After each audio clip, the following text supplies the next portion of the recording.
In this exercise, we will build a router to convert system URLs to search engine-friendly URLs. Let's create a new file in our site component folder named router.php. The first function will be named goodcookBuildRoute and takes the URL query string in an array to build the SEF URL. The second function will be named goodcookParseRoute and will take the segments from the SEF URL and change it back into a query array. We will need to add the alias to the JRoute links in the templates.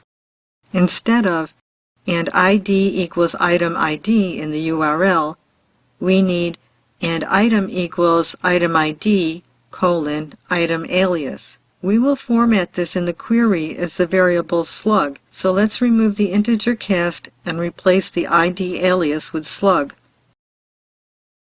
In the recipes model, add this case statement to the query to format the slug. Let's do the same in the category model and categories model, and update the JRoute in the corresponding templates. So now all our JRoute links show the alias in the URL. We can clean up the URL a bit more by removing the view.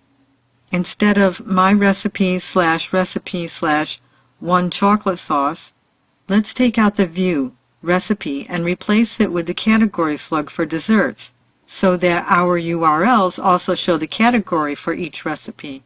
In the model for recipes, add another case statement, this time to get the category slug. Add this cat slug to the model for category also.